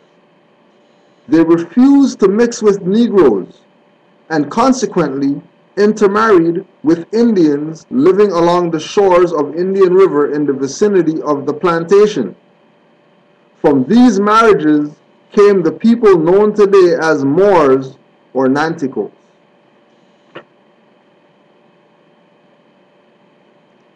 There she was, impressed by a coterie of 7 handsome men and 7 beautiful women who stood apart from the other slaves and spoke a different language.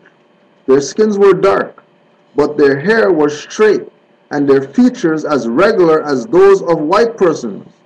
She recognized that they were Moors, not Negroes, and brought the 7 couples and took them home. The children who were born to these Moorish slaves later intermarried with Indian descendants then living on the Indian River. The progeny of these mixed marriages became the people known today as Moors or Nanticos.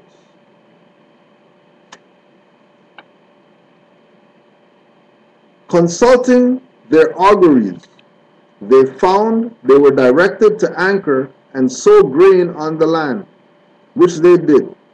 Meanwhile, their craft being beaten by the trip, they built another in which to return to Egypt. But when the time came to weigh anchor, the priest, with a few trusted men, seized the boat and returned, leaving the soldier and his faithful sweetheart to perish in foreign land. Their children, for the couple survived the hardships confronting them, became the Moors of Delaware. So vast, this history, this Moorish history, so vast. The term Moor is widely used at Chesswood by both the whites and the mixed bloods. The people do not refer to themselves as Nanticotes or Indians, and their white neighbors do not think of them as Indians.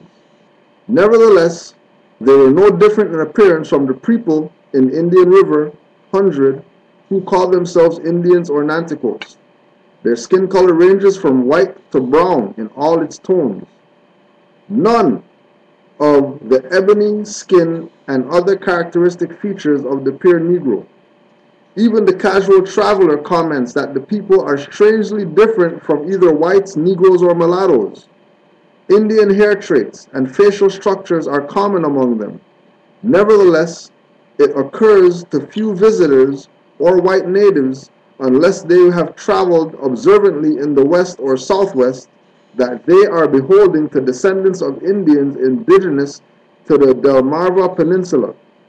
Some of the Chesswood Moors are employed as fruit pickers in the peach and apple orchards surrounding the town. Others work in a cannery where fruits and vegetables are packed in tins for shipping to grocery trade. Many are carpenters, mechanics, well diggers, farmers, common laborers, and truck drivers. One of their number is a successful contractor who employs a large force of skilled workers, including white workmen. It is said that he has built more houses between Wilmington and Dover than any of his white competitors.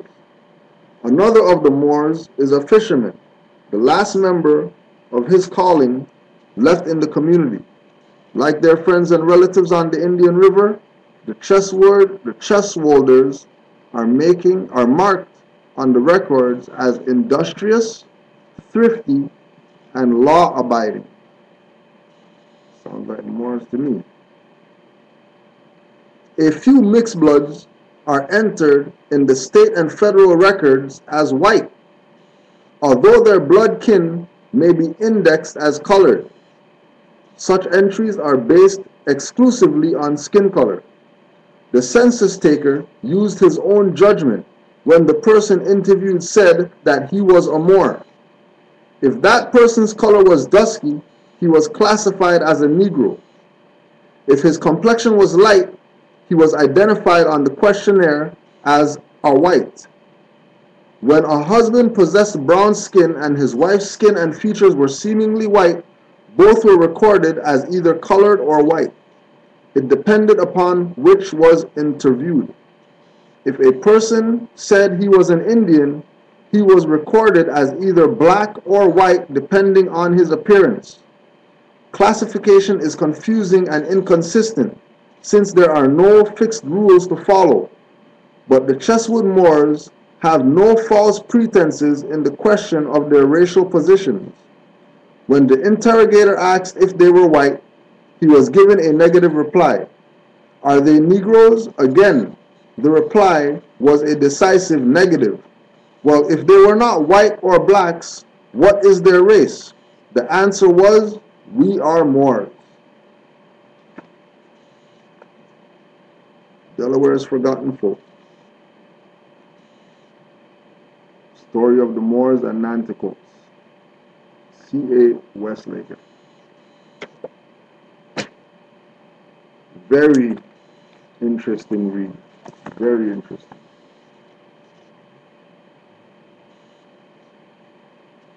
El-Haj Sharif Abdul Ali, Prophet Noble Drew Ali, Professor Drew a Prophet. It would be an injustice to attempt to only give a section in a book about the noble Prophet Drew Ali, as volumes can be written about the knowledge and relief he brought to the Moors, Asiatics, Americans of North America. He established the Old Canaanite Temple in 1913 for the sole purpose of uplifting fallen humanity, and continued his work in the flesh until he passed form in 1929. All beings have their laws. The material world, animals, and man each have their laws. The knowledge of these laws belongs to philosophy, which, in its immensity, embraces all the knowledge which man can acquire by the use of his reason. John Bouvier's Institutes of American Law, page 2, number 3, Preliminary Book of Law and Sovereignty. Prophet Noble Drew Ali did affirm that he is a universal prophet, and his philosophy, love of wisdom, will be universal. The last prophet in these days came to warn us that there is no Negro, black, or colored people attached to the human family according to all true and divine records. Prophet Noble Drew Ali defined Moors as men upright, independent, and fearless. Question 22. What is our holy day? Answer, Friday. Question 23. Why? Answer, because it was the day the first man formed in flesh and the day he departed from the flesh. Friday is the sixth day of which the angels, Asiatics, Moors, formed in flesh on the earth planet. Emphasis on the book of Genesis and the cosmological psychology of Genesis 126, 127, and 128 relative to our aboriginal origin. Then God said, let us make man in our image, according to our likeness. Let him have dominion over the fish of the sea, over the birds of the air, and over the cattle, over all the earth, and over every creeping thing that creepeth on earth. And that was a good brother, Mizraim's book, Who Are the Moors? Are You in Denial of Your Ancestry? Part 2. Mizraim Aleph El. And you could go on RV Bay Publications to get that.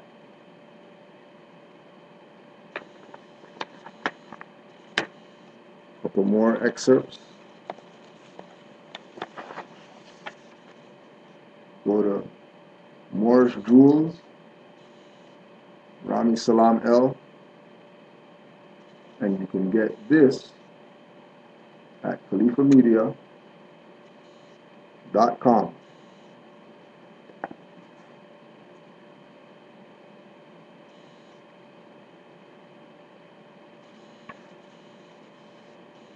Moorish misunderstandings. This section is to address, clear up, and correct the many common misunderstandings of Universal Prophet Noble Drew Ali and the Moorish Divine and National Movement. It will present claims that are made about the Moorish Divine and National Movement, facts regarding the claim, and a brief conclusive statement. As the Holy Quran Circle 7 teaches, man knows not by being told. I humbly urge you to investigate the information presented for yourself. Don't believe me or anyone else. We are in the age where we must know. Claim 1. Noble Drew Ali plagiarized the Holy Quran Circle 7 from the Aquarian Gospel by Levi Dowling. Facts. Levi Dowling was a European preacher for the Disciples of Christ. Levi Dowling was in the United States Army. Levi Dowling claimed that he transcribed the information for the Aquarian Gospel of Jesus Christ from the Akashic Records. Noble Drew Ali did not claim authorship of the Holy Quran. He is listed as a divine preparer. Conclusion. With the above facts in our minds, for someone to claim that Noble Drew Ali plagiarized from Levi Dowling is laughable. Ha ha ha. We are supposed to dismiss Noble Drew Ali, a universal prophet, who left for Egypt to study for 10 years, and believe a European man who transcribed the information from the Akashic Records? Akashic Records being the astral plane. Seriously? I am supposed to dismiss Noble Drew Ali, a universal prophet, and my Moorish American brother, who went and studied in Africa for 10 years, brought back the information to free our people, and believe Levi Dowling, who worked for the U.S. Army and copied his information from the astral plane? Mr. Smith, you can't be serious. 2. Moor means black. Black etymologically, facts. Black etymologically, coming from black, means pale. Black is an adjective and not a proper noun. Based on historical evidence and sources, black was not used as a name for people until the 1400s. Based on historical evidence and source, Moor was used as a name for a people over 50,000 years ago. The Moors have been, and at the date of this publication still are, identified, labeled, and subjugated with the term black. But Moor does not and cannot mean black. Moor is the name of a people. Black is a color, a thing.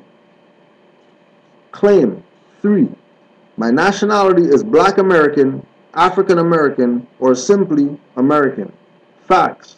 America is a continental landmass, South, Central, and North America to be specific. Nationality in Black's Law Dictionary, 3rd edition, is defined as that quality or character which arises from the fact of a person's belonging to a nation or state. Nationality determines the political status of the individual, especially with reference to allegiance. American is defined in 1928 American Dictionary of the English Language, Noah Webster, native to America, originally applied to the Aboriginals or copper-colored races found here by the Europeans. There is no country named after black people. Blackia, Blackland, Blackoria. There is no country named Africa, America. Conclusion. By law, black and African American, as well as Negro, Afro-American, Latino, Hispanic, people of color, Canadian, Black Canadian, Caribbean Canadian, West Indian Canadian, African Canadian, etc., are not nationalities. African American represents 2 continents. There is no such thing as an Australian Asian nationality. There is no such thing as an Antarctican there is no such thing as an Antarctican European nationality, and there is no such thing as an African American nationality. Black, as you can see from above, is an adjective and not a pronoun. Furthermore, in law, color is that which seems or appears to be real, but is not. Everyone has a nationality from birth, by way of the mother. We, the so-called blacks, African Americans, etc., the knowledge of ours stripped away from us in 1774. Noble Drew Ali brought the knowledge back. We are Moorish American, descendants of Moroccans born in America. Once again, that was Brother Rami Salam L's little, small, puny book that has so much facts in it. It should be this big or whatever. khalifamedia.com.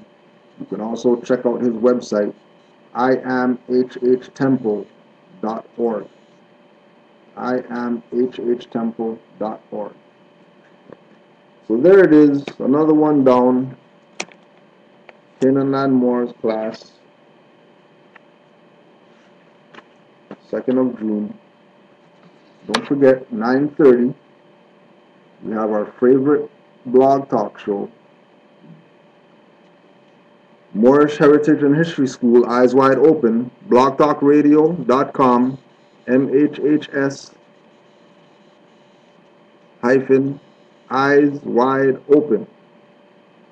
Call-in number 347-945-5899. 347-945-5899. That's at 9:30. You want to give a shout out to all the Moors that's been supporting Canaanland. Peace and love to you all. We want to give honors to Allah for sending us a prophet in the name of Noble Drew Ali, Sheikh Sharif Abdul Ali, who came to teach us about our nationality and our birthrights. We also want to give honors to all the Moors that are unconscious, that are becoming conscious at an alarming rate. Continue to study, study, study. And of course,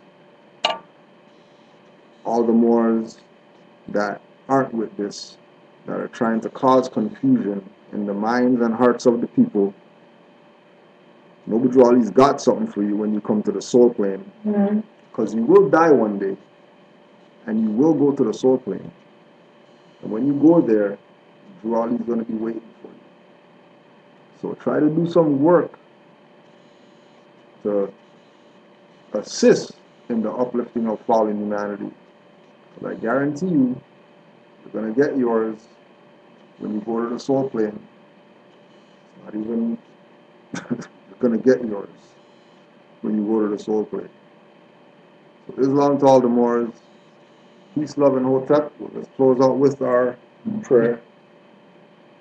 5 on the left, 2 on the right. Allah, the Father of the universe, Father of love, truth, peace, freedom, and justice. Allah is my protector, my guide, and my salvation by night and by day through His holy prophet, Noble Drew Ali. Ashe, Islam, peace, and you already know, catch you in a half hour. Islam.